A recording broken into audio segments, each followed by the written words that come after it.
ایک شخص حضور ختمی مرتبہ صلی اللہ علیہ وآلہ وسلم کی خدمت میں آیا اور کہتا ہے کہ مجھے کچھ پیسہ دے دیے، مجھے تجارت بزنس کرنی ہے. حضور اکرم نے کہا نہیں، پیسہ نہیں دیں گے. جی وہ تو بڑے تعجب میں، مجسم رحمت، اور آپ پیسہ دینے پہ تیار نہیں. بھئی آپ کے اصحاب موجود ہیں، کسی سے کہیے دے دے گا. کہا نہیں، میں تمہیں ایک روپیہ نہیں دوں گا. پھر اب وہ حیرت میں بیٹھا ہے. یا رسول اللہ، گھر میں کھانے کو نہیں ہے، انتظام نہیں ہے، اور رہنے کا انتظام نہیں، کچھ بھی، سب کچھ. آپ نے فرمایا بس میں ایک کام تمہارے لیے کر سکتا ہوں، تمہارے لیے ہم ایک کلہاڑی کا انتظام کر سکتے ہیں. کلہاڑی جس سے لکڑی کاٹی جاتی ہے. آپ نے اپنے اصحاب سے کہا کہ تم رقم لے کے جاؤ اور بازار سے ایک کلہاڑی لا کے اس کے حوالے کر دو. میں اس کا کیا کروں گا؟ نہ کھا سکتا ہوں، نہ پہن سکتا ہوں، اس کا استعمال کیا ہے؟ کہ اس کلہاڑی کو لو، جنگل میں جاؤ، لکڑیاں کاٹو، واپس لے کے آؤ، بیچو، اور اس بیچنے کے ذریعے سے جو رقم حاصل ہو اس کو گھر لے کر جانا اور بچوں کو وہ رزق کھلانا. سبحان اللہ. مانگنے کی بنا پر نہیں، بلکہ تم محنت اور پسینہ بہانے کے بعد جو رقم حاصل ہوگی اس سے اپنے بچوں کا پیٹ پالو گے. واہ. وہ ابھی تک نہیں متوجہ ہوا تھا. اس نے کہا ٹھیک ہے، بڑی بے دلی کے ساتھ اٹھا گیا، جنگل میں جا کے لکڑیاں لے کے آیا. اس زمانے میں ظاہر ہے ان لکڑیوں کا بہت سارے کاموں میں استعمال ہوتا تھا. مثلا آگ جلانے میں بھی استعمال تھا، جو آج کے دور میں نہیں ہے تقریباً. اس زمانے میں بستر وغیرہ، بیڈ بنانے کے لیے بھی استعمال ہوتا تھا، کرسی کے لیے، بہت سارے استعمالات، گھر بنانے میں بھی استعمال ہوتا تھا. یہ لے کے گیا، آیا، اس نے لکڑی بیچی اور پہلے دن اس کو فائدہ ہوا. ظاہر ہے کہ بالکل فری میں پیسہ مل گیا، کچھ لگایا نہیں تھا اور پیسہ مل گیا. دوسرے دن، تیسرے دن، 1 مہینہ، 2 مہینہ، ایک دن وہ اس مدینے کا بہترین اور بڑا تاجر بن کے رسول اللہ سے ملنے کے لیے آیا. واہ. اور اب رسالت مآب نے پوچھا بتاؤ وہ دن جب تم مجھ سے مانگنے آئے تھے وہ دن بہتر تھا یا آج جب تم شہر کے تاجر بن کے آئے ہو وہ دن بہتر ہے؟ اس نے کہا یا رسول اللہ آج کا دن یقیناً بہتر ہے. کہ اگر میں تمہیں ایک وقت کی روٹی کے لیے پیسہ دے دیتا کیا نتیجہ ہوتا؟ ایک وقت کھانے کے بعد پھر دوسرے وقت تم محتاج بیٹھے ہوتے. لیکن میرے کلہاڑی کا انتظام کر دینے سے آج تم اس بلندی پر پہنچے ہو.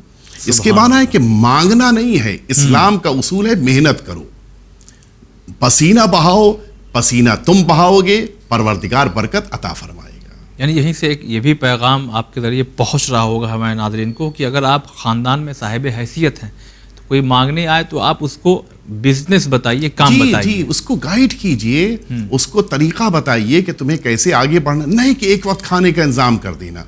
ایک وقت کا کھانے کا انتظام کرنا یہ اس کے مسئلے کا حل نہیں ہے. جی، وہ پھر مسئلہ تو شام کو پھر باقی رہے گا، اگلے دن پھر آئے گا وہی مسئلہ. صحیح. لہٰذا اس کے لیے ایسا سیٹ اپ تیار کیا جائے کہ وہ پھر مانگنے کی ذلت سے بچ جائے اور پھر اپنی محنت کی کمائی کی بنا پر عزت کے ساتھ زندگی گزارے.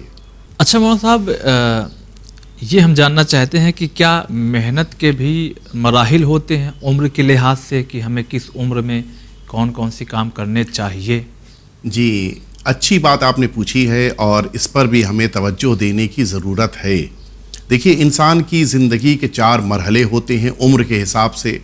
پہلا مرحلہ بچپن کا ہے، دوسرا نوجوانی کا ہے، تیسرا جوانی کا ہے اور چوتھا ضعیفی یا بڑھوتی کا ایک زمانہ ہوتا ہے. ہر عمر کی محنت الگ الگ طرح سے ہے اور اللہ رب العزت نے بھی محنت کے ایک مرحلے کو چھوڑ کر بقیہ مرحلوں میں اپنی عبادت کو بھی رکھا ہے جو محنت کے زیر سایہ قرار دیا ہے. میں اس کو پہلے واضح کر دوں کہ 4 مرحلے کون کون سے، کہ جس میں بچپن کا جو مرحلہ ہے اس بچپن کے مرحلے میں اس بچے کی جو ذمہ داری ہے وہ اپنے اعتبار سے محنت کرنا ہے. یعنی مثال کے طور کے اوپر ایک چھوٹے سے بچے کی میں مثال دوں، بھوک لگی ہے تو اب اس کی خاموشی اس کی غذا کو اس کے دہن تک نہیں پہنچنے دے گی. اسے بولنا ہے، اس کو آواز پیدا کرنی ہے. کچھ اور بڑی عمر ہو گئی تو اب اس کو پیروں سے چل کے جانا ہے. یہ سب اس کی محنت کے زمرے میں آتی ہیں اور اسی لیے میں عرض کروں یہاں پر ایک بہت بڑا درس بھی ہم سب کی زندگیوں کے لیے ہے جو اللہ کے رزق سے متعلق ہے. اگر ایک دسترخوان پر مثلا 7, 8, 9 سال کے 2-3 بچے بیٹھے ہوں تو ماں کی پہلی ذمہ داری کیا ہوتی ہے؟ اب وہ ماں ان سارے بچوں کو ایک جیسی غذا ایک جیسی مقدار میں دے دے گی. اب یہ تینوں بچے اپنی اپنی غذا اپنی اپنی پلیٹ میں لے کر کھا رہے ہیں اور کچھ ہی دیر کے بعد ان 3 بچوں میں سے ایک بچہ ماں سے اصرار کرے گا کہ مجھے اور چاہیے. تو اب یہ مزید غذا یا مزید رزق ماں ہے جو بچے کے مانگنے پر یعنی گویا اس کی زیادہ محنت کی بنا پر اسے اضافی رزق دے گی، دے رہی جی۔ بقیہ 2 بچے خاموش بیٹھے ہیں، انہیں کچھ نہیں ملے گا، اگرچہ ان کی پلیٹ بھی خالی ہے، لیکن وہ اپنے اعتبار سے تیسرے نے محنت کی، اس نے کہا، ڈیمانڈ کی، مانگ کی، کہا، تو اب نتیجے میں اس کی پلیٹ میں رزق آ رہا ہے۔ اس کے معنی ہے کہ اللہ رب العزت نے بھی اس دنیا میں انسانوں کے لیے ایک رزق برابر سے رکھا ہے جی، لیکن دوسرا رزق جو خاص ہے وہ انسان کی محنت، توانائی اور اللہ سے لو لگانے کی بنا پر اضافی شکل میں ملتا ہے۔ بے شک۔ تو اب ہم اس عام رزق کو تو حاصل کر سکتے ہیں، لیکن اگر خاص رزق چاہیے ہے تو اتنی ہی ہمیں محنت اور توجہ دینی ہوگی۔ یہ پہلا مرحلہ جو بچپن کا ہے۔ اب اس کے بعد دوسرا مرحلہ شروع ہو جاتا ہے ایک انسان کی نوجوانی کا۔ اس عمر میں آنے کے بعد اب انسان کی 2 طرح کی محنتیں ہیں۔ ایک محنت جو اس کی ایجوکیشنل لائف کی شکل میں ہے، تعلیمی دور کی شکل میں ہے، اس کے ساتھ ساتھ اب پروردگار کی طرف سے اس کے لیے عبادت بھی رکھی گئی ہے جی، یہ بھی ضروری ہے۔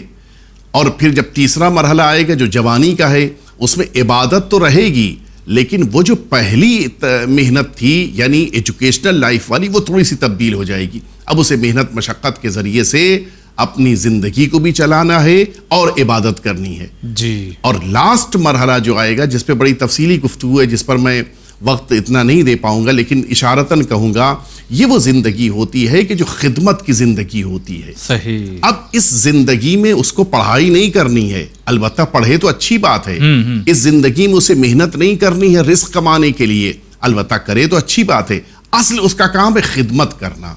یہ جو خدمت ہے وہ کبھی اپنی فیملی کے لیے خدمت ہے، کبھی اپنی سوسائٹی کے لیے خدمت ہے، کبھی اپنے دین کے لیے خدمت ہے، یہ مختلف طریقے ہیں جس کے لیے روایت پہ موجود ہے کہ کوفے کا ایک مولا کا صحابی ہمارے چھٹے امام جعفر صادق علیہ السلام کا سب سے بڑا اسی ڈیٹس کا، اسی کھجور کا تاجر، ایک دن اچانک مدینہ طیبہ میں آ کر گھر لے کے رہنے لگ گیا۔ مولانا پوچھا خیریت کیا ہو گیا؟ کہا میں نے وہ گھر سب چھوڑ دیا، بزنس چھوڑ دیا، اپنے بچوں کے ہینڈ اوور کر دیا، میں آ گیا ہوں، اب آپ کے پاس یہاں رہوں گا اور مدینے میں آپ کی زیارت کا فیض حاصل کروں گا۔ مولانا کہ واپس جاؤ۔ اچھا مولا میرے پاس تو سب کچھ ہے، اب بچے اسٹیبلش ہو چکے ہیں، اب مجھے پیسے کی ضرورت نہیں، اتنا میں نے کما لیا ہے، اب مجھ کو پیسے کی ضرورت نہیں ہے۔ کہا تم نے جو پیسہ کمایا تھا آج تک وہ اپنے لیے کمایا تھا، جی، اب جاؤ محنت کرو اور جو قوم کے نادار اور غریب اور ضرورت مند افراد ہیں ان کی خدمت کرنے کے لیے پیسہ کماؤ۔ سبحان اللہ۔ کہا یہ اصل دین ہے، تو یہ ہمیں توجہ رکھنی چاہیے، اور اسی لیے میں ایک جملہ اکثر کہتا ہوں کہ دین اسلام میں ریٹائرمنٹ کا تصور نہیں ہے، دین اسلام میں نہیں ہے کہ ایک ایج میں پہنچنے کے بعد انسان کو ریٹائر ہو جانا ہے، نہیں، ریٹائرمنٹ تو دنیا کا ایک طریقہ کار ہے۔ اسلام کہتا ہے کہ ایک عمر میں پہنچ جانے کے بعد اب ہو سکتا ہے کہ تمہاری ذمہ داریاں کم ہو جائیں یا چینج ہو جائیں، لیکن رکنی نہیں ہے، تمہیں کام کرتے رہنا ہے۔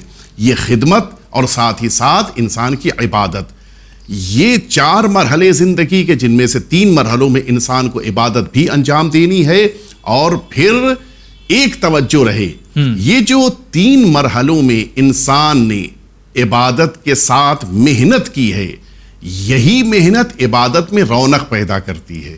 جی، اگر محنت نہیں ہے تو پھر عبادت فائدہ بخش نہیں ہے۔ عبادت تبھی فائدہ بخش ہے کہ جب محنت کے ساتھ کی جائے۔ میں اس کے لیے ایک مثال دے دوں، سنڈیز کے دن اپنے والدین سے ملنے جانے کا عنوان اور ہوتا ہے، لیکن مثلا منڈے ٹیوزڈے کو اپنے والد سے ملنے اگر ایک انسان چلا جائے، کیوں؟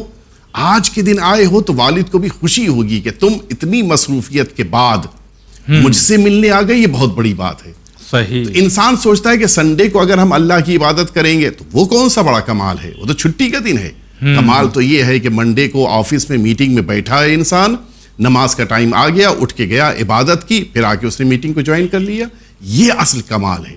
اور اللہ کو یہی چیز پسند ہے، مصروف رہو اور ساتھ میں عبادت بھی کرو، نہ یہ کہ مصروفیتوں کو چھوڑ کے صرف عبادت، اور نہ یہ کہ عبادتوں کو چھوڑ کے صرف مصروفیت، دونوں کام ساتھ میں ہونے چاہیے، اور یہی اللہ رب العزت کو پسند ہے۔